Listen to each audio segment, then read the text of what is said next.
Unsa man nga mga pagbati ang ato ang gidala karon ining Santos nga misa, no?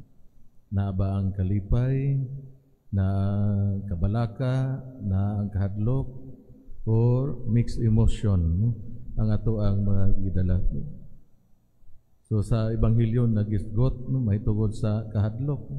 One time they meeting sa mga lumilihok sa parokya nga ako ang gilagaran. Tapos sa maong monthly meeting, so usually mag-ampo magayod, no? So na ako'y gitudlo nga mag-ampo, pero grabe kayo niya ang balibad, no? So grabe yung balibad sa di kuno siya, no? Ang lain lang, no? Ang mulid sa opening prayer, no? So mao to ko kitang mga lumilihok sa simbahan, kinahanglan andam ug tagana gayud kanunay, no? Kay mao man na ang dakong hagit isip mga lumilihok, no? Nga adunay panahon tawgon ta, mulid ta, no? Nga karon ay andam kay lumilihok man, no? Mga sundalo ni Kristo, no?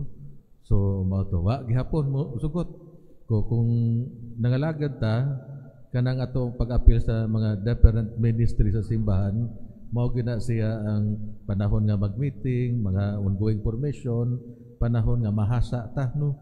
O madugangan ang ato ang kahibalo, no? O hangtod nga anaan, no? Confident na ta, no? Nga moatubang sa mga tao, no? O mingon siya, sige padre, ako lang suwayan. Niko, sige, ato ang batunan ang Diyoteng kahilom. Nya dayon nagampo siya ko pagampo kanang gikan kayo sa imong kasing-kasing, no? Kun unsay anaa sa imong kasing-kasing karon, no? So mihalad siya usa ka manindot nga pagampo puno sa paglaom gani na sorpresa ang iyang mga kaubanan. So ingon ko pagkahuman-tanawa kun unsa ang lihok sa Espiritu Santo, di gayon nato matagna, no? Ang importante lang nga abli ta kanunay, no? Diha sa mga buhat sa Dios ug sa daghang mga sorpresa sa Ginoo sa ato ang kinabuhi. So maigsuon na dunggan nato karon sa ato Ebanghelyo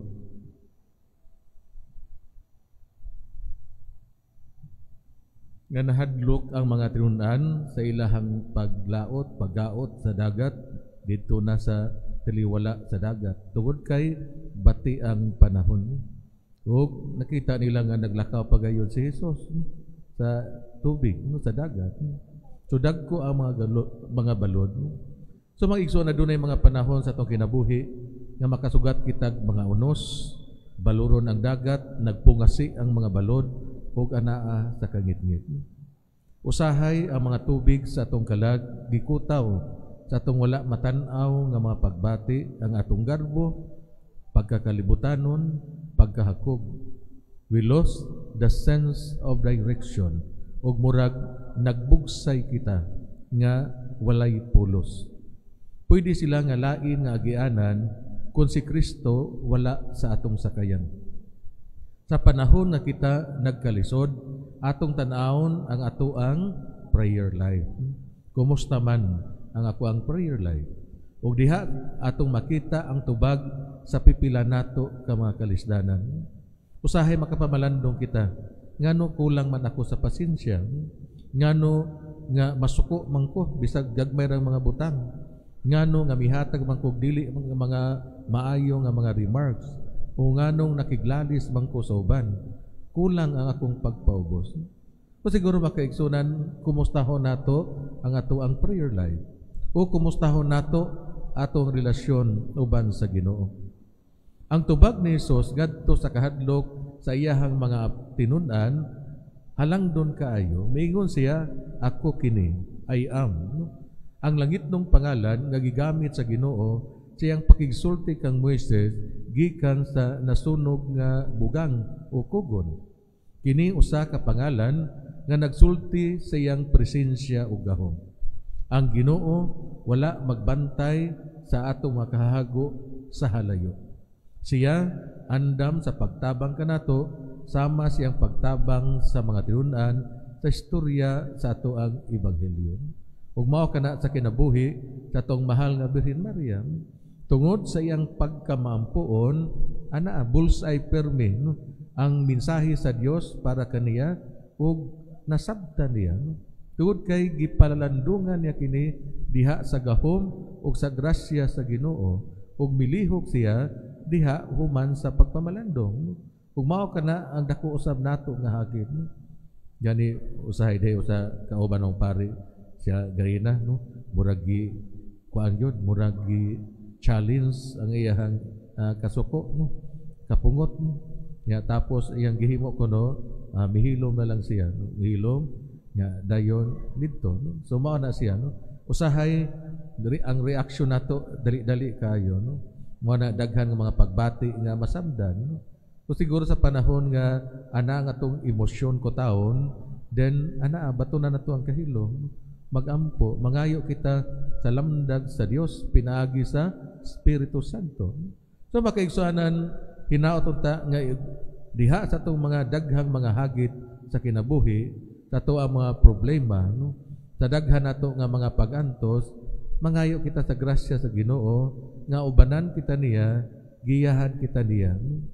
Kay nga naman anaa man siya anda man kanunay o siya nakig-uban kanato ang dako lang gud nga pangutana maingon ta nga miserable ang atong kinabuhi no murag walay Ginoo tungod kay basin baya wala nato imbitaha ang Ginoo diha sa atong mga pag-antos diha sa atong mga problema so makaigsunan ang dali nga pag-abot sa sakayan o baruto sa lapyahan nga gihulagway sa ebanghelyo malisod nga hunahunaon para sa mga tinun-an murag gipukaw sila gikan nga nagdamgo padulong gikan sa kahadlukan nga mga balod nga naa na sa taliwala sa dagat ug ilang nakaplagan ang ilang kaugalingon nga kauban na ni Kristo didto sa lapyahan.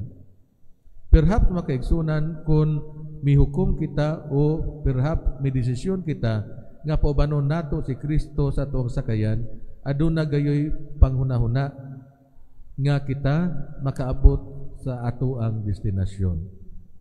My dear brothers and sisters, we can become unmindful of the Lord's presence. Og sa ingon tapuso nato diha sa pagduha-duha sa iyang gahom sa pagluwas kanato. Kita nagpuyo nining masamok nga panahon, pero si Jesus sa kanunay naghatag kanato sa pasalig nga bisan unsa ang mahitabo dili kita niya talikdan. God will never abandon us. Ang dagat sa kinabuhi nga diin kita nagpanaw baluron, pero walay rason nga mahadlok kita.